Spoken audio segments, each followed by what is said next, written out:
I'm Emily Carter, a 26-year-old vendor at the sprawling La Merced Market in Mexico City, a vibrant labyrinth where the air buzzes with the overlapping voices of haggling shoppers and the rich, earthy scent of ripe tomatoes, sizzling street tacos, and freshly cut cilantro fills every breath.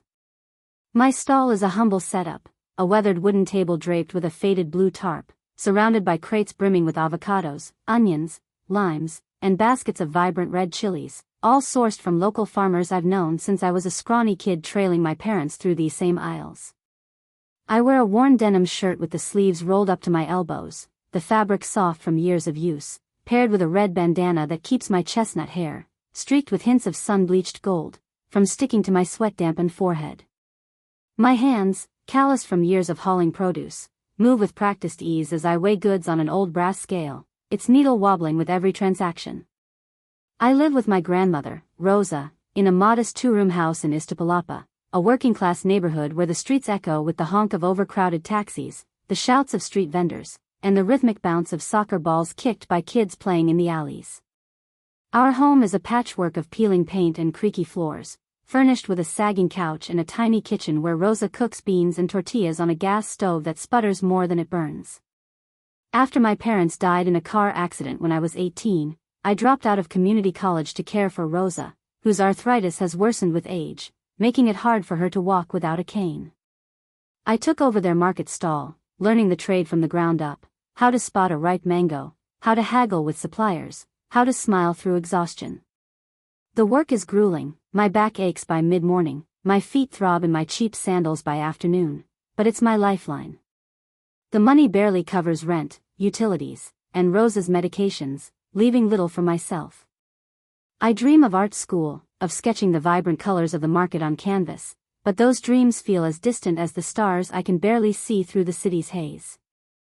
Most days, I feel invisible, just another face in the crowd, my life a quiet grind of survival.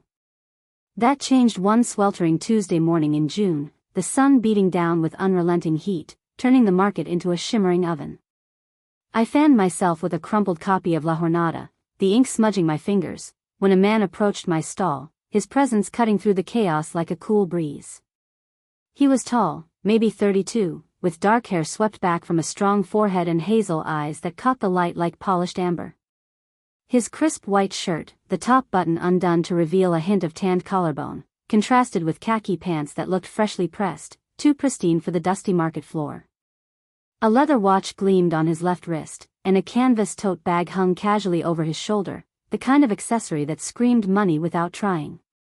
"Hi," he said, his voice smooth with a faint American accent, a smile tugging at the corners of his mouth. "I need some avocados, 4 or 5, the ripest you've got." I nodded, brushing my hands on my apron, the fabric rough against my palms, and reached for the best avocados, their dark green skins firm and unblemished. "You new around here?" I asked, glancing up as I worked, my heart giving an unexpected thud. He chuckled, the sound warm and genuine, cutting through the market's din. "Yeah, just visiting for a bit.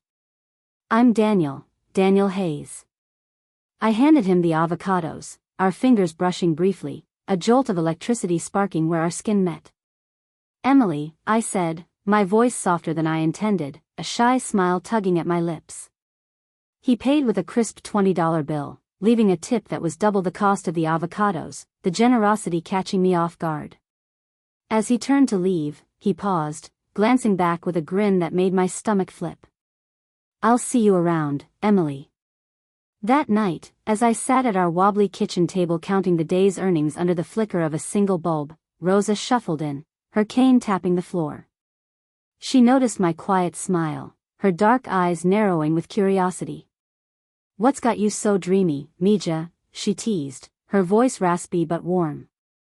I shook my head, brushing it off, but as I tucked the money into a jar, Daniel's hazel eyes lingered in my mind, a small, unexpected spark in the monotony of my days. For the first time in years, I felt a flicker of possibility, though I quickly dismissed it. Men like him didn't look twice at girls like me. The market was a hive of activity 2 days later, Thursday morning bringing a surge of shoppers seeking relief from the heat with fresh produce. The air was thick with the mingled scents of roasting corn, ripe mangoes, and the faint tang of sweat, the sun casting harsh shadows across the stalls. I was rearranging a crate of tomatoes, their red skins glistening with a light dew from the early morning mist, when I heard a familiar voice break through the clamor. "Back for more avocados," Daniel said, standing at my stall with that same easy smile that seemed to light up the dusty space. He looked just as polished as before, though he'd swapped his white shirt for a light blue one, the sleeves rolled up to reveal tanned forearms, his khaki pants still immaculate despite the market's grime. His leather watch caught the sunlight as he leaned casually against the crate, exuding a confidence that made my heart skip. "You must really like guacamole," I said, trying to keep my tone light as I reached for the ripest avocados, my fingers testing their firmness with practiced ease. He laughed, the sound rich and warm, cutting through the market's noise like a melody. "I do, but I also needed an excuse to come back," he replied, his hazel eyes locking with mine, a playful glint dancing in them. My cheeks flushed, and I focused on tying the avocados into a plastic bag, the rustle of the plastic filling the silence as I fought to hide my reaction.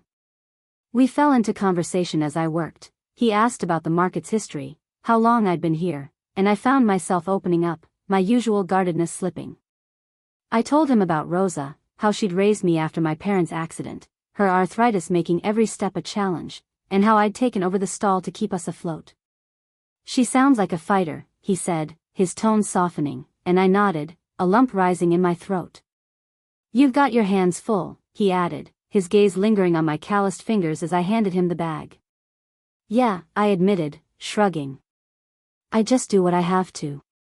He nodded, his expression thoughtful, and bought a few limes too, their bright green skins a stark contrast to the avocados. As he paid, slipping another generous tip into my jar, he lingered, watching me with a curiosity that made my skin tingle. "Do you ever take a break?" he asked, his voice gentle but probing. I laughed, a short, tired sound, gesturing to the chaos around us, vendors shouting, carts rattling, customers jostling for space. "Not really. This place doesn't stop, and neither do I." He tilted his head, considering me, then pulled a receipt from his wallet and scribbled something on it with a pen he fished from his bag. He slid it across the crate toward me, his fingers brushing mine briefly. "If you ever do, here's my number. Maybe we could grab a coffee, or a taco. No pressure." I stared at the paper, my breath catching as I read the neat digits, my heart racing with a mix of excitement and fear. "Maybe," I said, tucking it into my apron pocket with a shy smile, my fingers trembling slightly. That evening, as I helped Rosa prepare dinner, mashed beans seasoned with cumin, warm tortillas fresh from the comal, the receipt sat on the counter like a silent promise. The kitchen was small, the walls yellowed from years of steam, and the single window framed a view of the alley where kids played. Rosa noticed my distraction, her sharp eyes catching the way I kept glancing at the paper. "Who's the boy?" she asked, her voice teasing but laced with interest as she stirred the beans. "Just a customer," I said, turning away to hide the flush creeping up my neck, but my fingers traced the edge of the receipt, the ink smudging slightly under my touch. I didn't tell her how his smile had lingered in my mind all day, how his words had sparked a hope I hadn't felt since I was a teenager dreaming of a different life. For years, I'd been invisible, first to my parents, who'd left me too soon, then to the world that saw me only as a vendor. But Daniel's attention, his genuine interest, made me feel seen, and the thought of calling him both thrilled and terrified me. I pushed the feeling down, focusing on chopping onions, but the receipt stayed on the counter, a quiet invitation to a possibility I wasn't sure I dared to explore. It took me 3 days to muster the courage to text Daniel, my fingers hovering over my cracked phone screen as I sat on the edge of my bed, the springs creaking under my weight. The room was dim, lit only by a single lamp with a frayed shade, its light casting shadows across the peeling wallpaper adorned with faded floral patterns. I typed a simple message, "Hey, it's Emily. Free for that taco?" My heart pounding as I hit send, the whoosh of the message echoing in the quiet. His reply came within minutes, a quick absolutely. "Tomorrow at 7? There's a great spot in Coyoacán called Taqueria Los Güeros." I stared at the screen, a mix of excitement and nerves bubbling in my chest, and texted back a hesitant "sounds good." The next day, as I worked the stall, my mind was elsewhere, my hands moved on autopilot, weighing avocados and bagging limes, but my thoughts raced with what to wear, how to act. The market was its usual chaos, vendors shouting over each other, carts rattling past, the air thick with the scent of roasting corn, but I barely registered it, my focus on the evening ahead. When the market closed at 6, I rushed home, the humid air sticking to my skin as I navigated the crowded streets, dodging vendors packing up and children chasing stray dogs. My wardrobe was sparse, a rack of thrift store finds and hand-me-downs, but I settled on a faded yellow sundress that Rosa had mended years ago, its hem slightly uneven but the color bright against my tanned skin. I paired it with worn sandals and a silver bracelet Rosa had given me for my 21st birthday, its delicate chain a rare keepsake from happier times. I brushed my hair, letting it fall in loose waves, and tied it back with a red ribbon from an old gift, feeling a rare surge of confidence as I studied myself in the cracked mirror above the dresser. At 6:50, I stepped outside, the streetlights flickering to life, and there was Daniel, leaning against a sleek black sedan that gleamed under the sodium glow. He wore a gray button-up shirt, the sleeves rolled to his elbows, and dark jeans that hugged his frame, his hair neatly styled, a smile breaking across his face as he saw me. "You look beautiful," he said, his voice warm, and I felt my nerves ease as he opened the passenger door. The drive to Coyoacán was filled with light conversation, about the market, the weather, the city's charm, his hand resting casually on the gearshift, close enough that I could feel its heat. Taqueria Los Gueros was a lively spot, its outdoor patio strung with twinkling lights that danced in the evening breeze, the scent of grilled carne asada and charred onions wafting from the open kitchen. We sat at a wooden table, the surface scarred from years of use, and ordered al pastor tacos, pork shaved fresh from the spit, drizzled with pineapple juice and topped with cilantro and onion. A pitcher of horchata, sweet with cinnamon, sat between us, its coolness a relief against the lingering heat. Daniel was easy to talk to, his laugh a low rumble that made me feel at ease. He shared stories of growing up in California, his love for surfing, and how he'd come to Mexico City for business meetings, though he kept the details vague.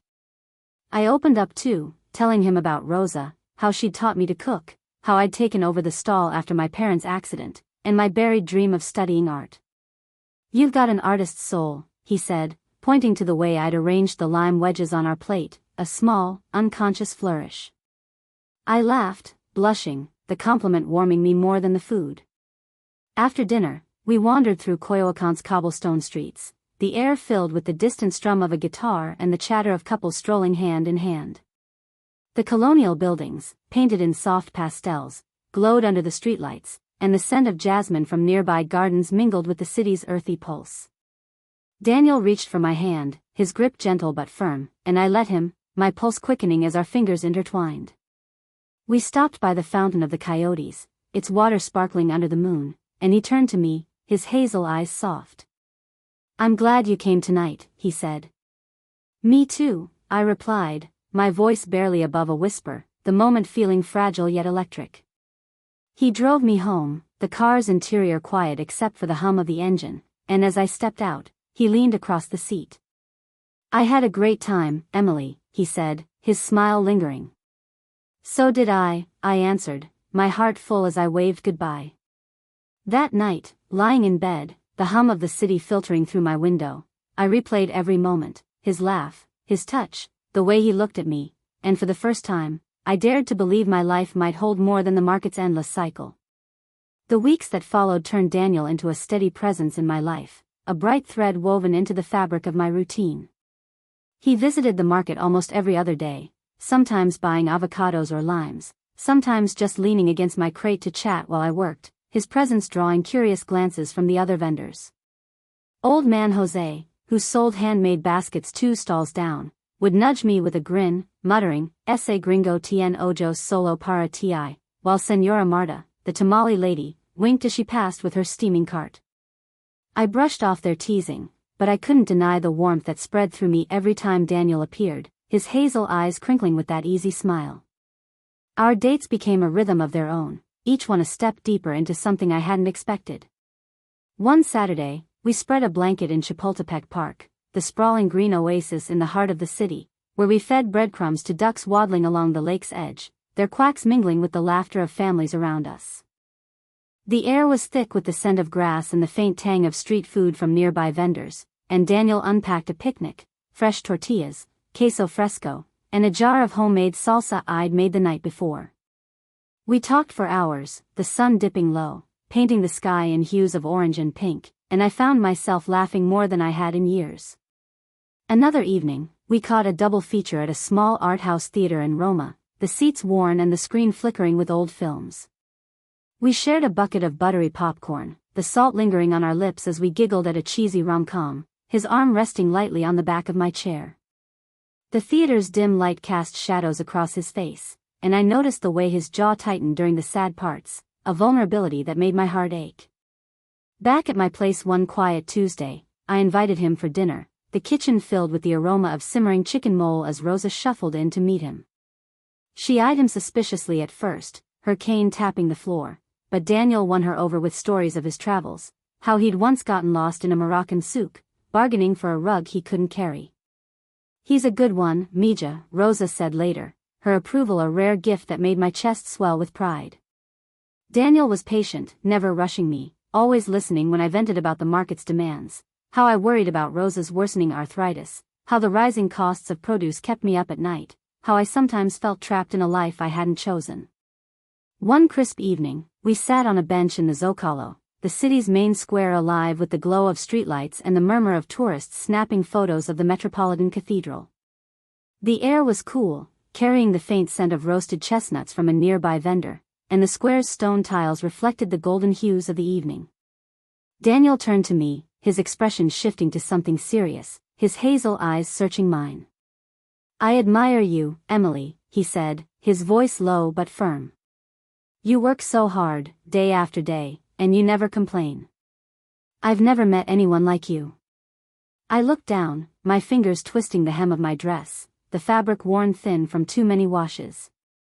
"I don't feel special," I admitted, my voice cracking with the weight of years spent feeling ordinary. He tilted my chin up with a gentle finger, his touch warm against my skin. "You are," he said, his gaze unwavering, and then he leaned in, kissing me softly. The noise of the square, the vendors calling out, the clatter of horse-drawn carriages, faded into a distant hum, leaving only the press of his lips, tender and sure. That kiss marked a turning point, a moment where I realized I was falling for him, my heart opening in ways I hadn't allowed since my parents' death. But as our relationship deepened, a shadow of doubt crept in. Daniel was evasive about his work, always brushing it off with vague phrases like business meetings or projects back home. He'd mentioned trips to other cities, New York, Los Angeles, but never elaborated, and I noticed how his phone buzzed constantly, though he'd step away to answer it. I didn't press, too afraid to shatter the fragile happiness we'd built, but the mystery gnawed at me. One night, as we walked hand in hand through Roma's tree-lined streets, the glow of cafe lights reflecting off the cobblestones, I almost asked, but his smile stopped me. "You're quiet tonight," he said, squeezing my hand. "Just thinking," I replied, forcing a smile. I wanted to trust him, to believe this could last, but the gap between our lives, his polished ease and my rough-edged existence, loomed larger with every passing day. Still, his kiss lingered on my lips, and I clung to the hope that love could bridge that divide. One Saturday in late July, Daniel invited me to a work event at a rooftop venue in Polanco, Mexico City's upscale enclave where sleek high-rises towered over manicured parks and luxury boutiques lined the streets. I hesitated, my heart sinking at the thought of stepping into a world so far from my own. My wardrobe was a mismatch of thrift store finds and market wear, nothing suited for such a place. But Daniel insisted, his voice earnest over the phone. "Just be yourself, Emily. That's more than enough." I borrowed a navy dress from my neighbor Luisa, a single mother who ran a sewing stall, the fabric a little snug across my hips but flattering with its simple cut. I paired it with my worn sandals, the silver bracelet my only adornment, and spent extra time brushing my hair, letting it fall in loose waves. At 7 p.m., I stepped outside, the humid air clinging to my skin, and there was Daniel, waiting by his black sedan, looking stunning in a tailored charcoal suit, his hair neatly styled, a single pocket square adding a touch of elegance. For a moment, I felt like an imposter, my hands smoothing the dress nervously, but his smile, warm and reassuring, eased my fears as he opened the door. The drive to Polanco was quiet, the city's lights blurring past, and I stared out the window, my reflection a nervous silhouette against the glass. The rooftop venue was breathtaking, a sprawling terrace with string lights weaving through potted palms, a live jazz band playing smooth melodies, and a panoramic view of Mexico City's skyline, its skyscrapers twinkling like a galaxy against the night sky. The air was perfumed with the scent of expensive cologne and the faint sweetness of champagne, served by waiters in crisp uniforms. Everyone there looked like they belonged, women in glittering gowns, men in tailored suits, their conversations laced with terms like mergers and investments. I clung to Daniel's arm, my fingers tightening around his sleeve, feeling out of place among the polished crowd. He introduced me with a pride that made my chest swell. "This is Emily Carter," he said to a group of suited men, their eyes appraising. "She runs the best stall in La Merced." They smiled politely, nodding, but I caught the subtle glances, judging my simple dress, my lack of jewelry, the calluses on my hands. As the night unfolded, I watched Daniel move through the crowd with an ease that fascinated me. He shook hands with a confidence I hadn't seen before, laughing at the right moments, his voice carrying authority as he discussed supply chains and expansion plans. A woman in a shimmering silver dress approached, her heels clicking against the tile, and called him Mr. Hayes, with a deference that made my stomach tighten. "Thank you for the deal on the new store," she said, her smile professional. "It's going to be a game changer." I frowned, tugging at Daniel's sleeve when she left. "What do you actually do, Daniel?"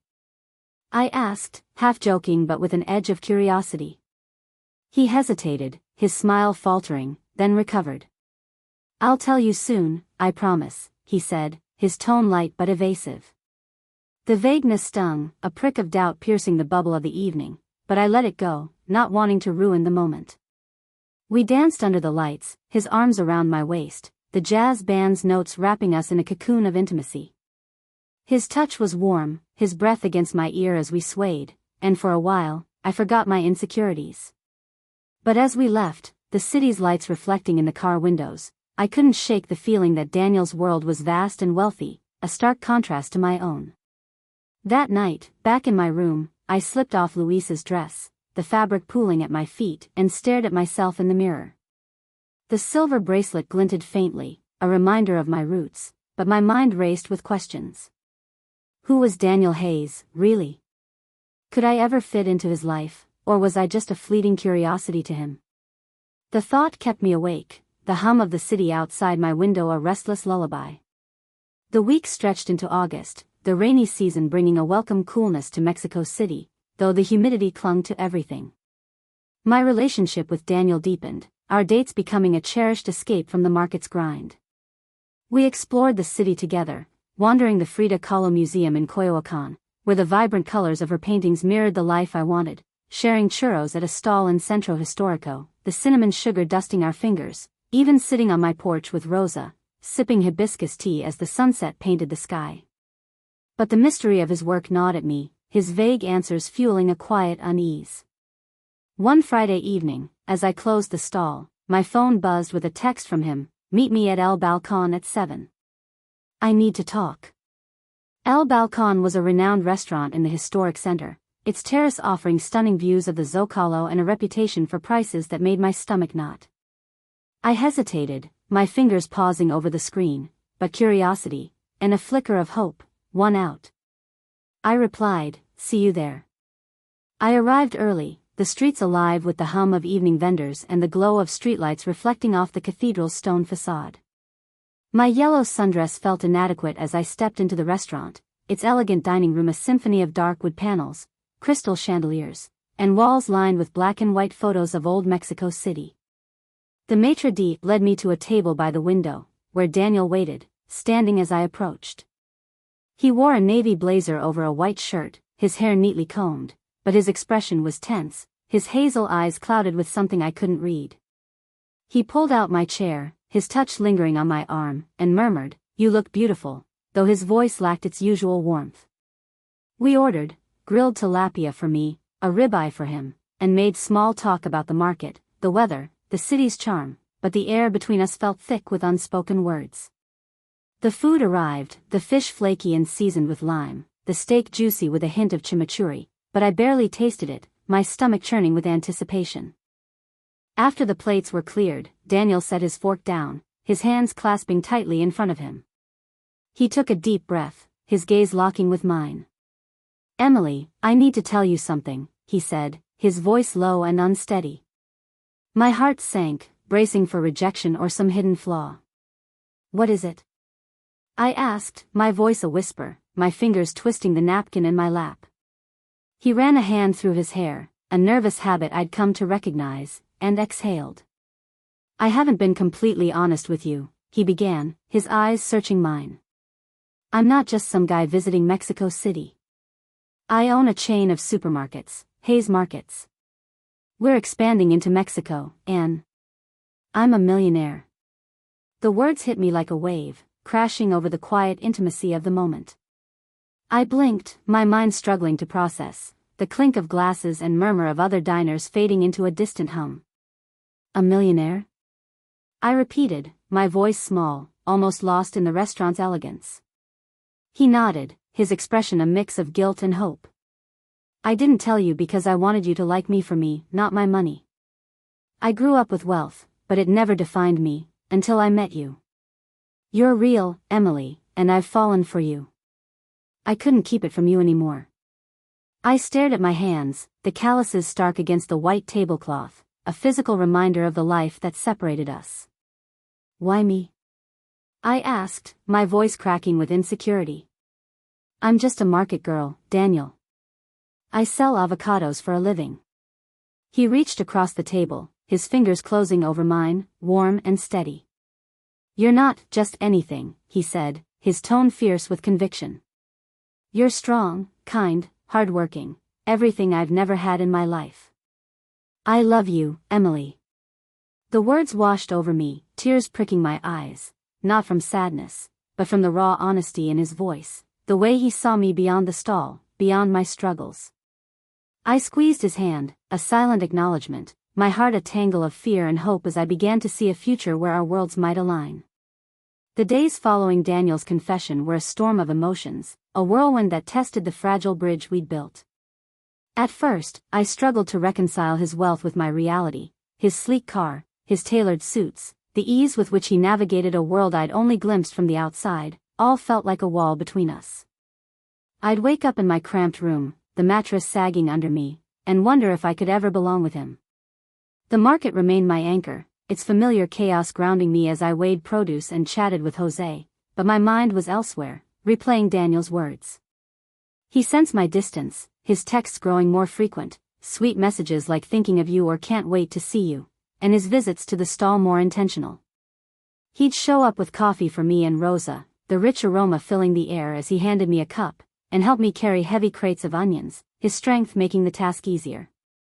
He'd joke with Jose about his basket weaving skills, earning a hearty laugh, and swap recipes with Marta, proving he wasn't above the dirt and sweat of my life. Slowly, his efforts chipped away at my doubts, showing me that his feelings were real, not a fleeting fancy born of privilege.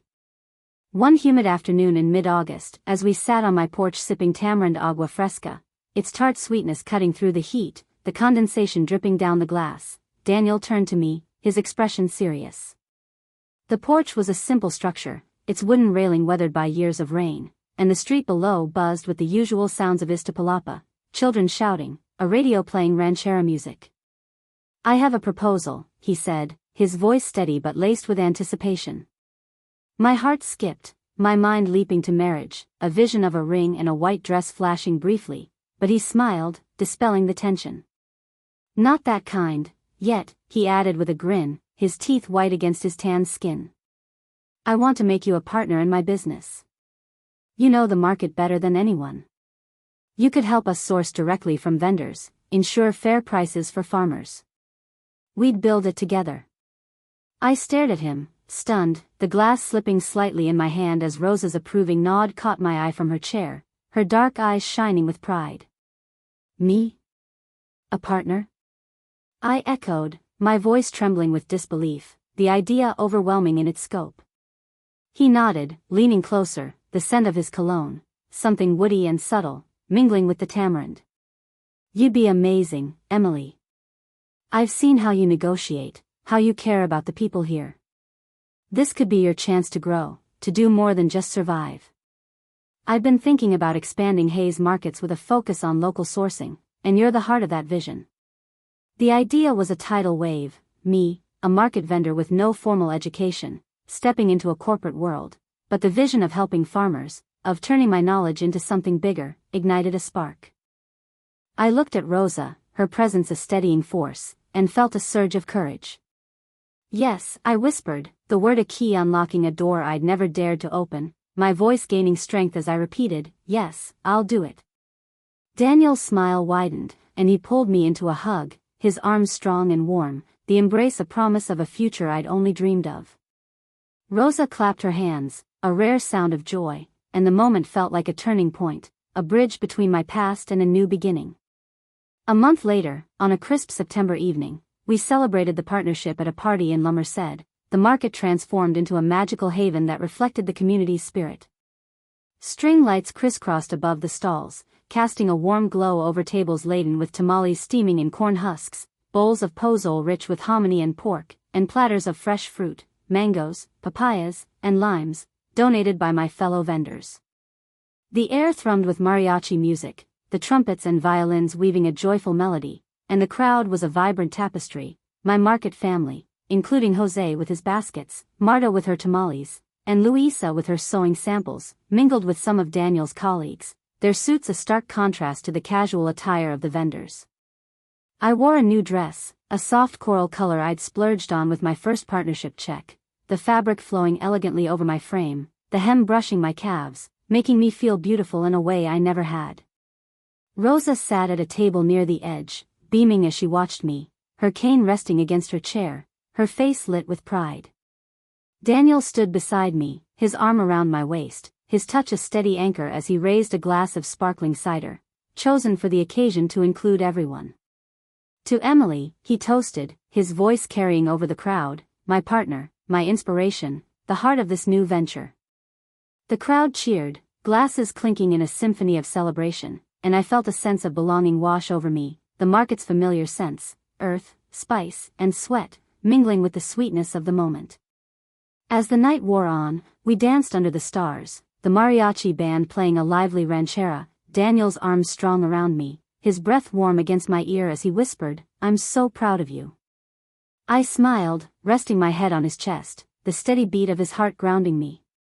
"I'm proud of us," I replied, the words carrying the weight of our journey, from a chance meeting over avocados to this shared triumph. Later, as the party wound down, I stood with Rosa, watching the lights reflect off the market's tarps, the vendors packing up with tired but happy smiles.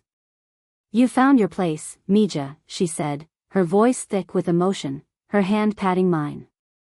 I nodded, tears in my eyes, knowing she was right.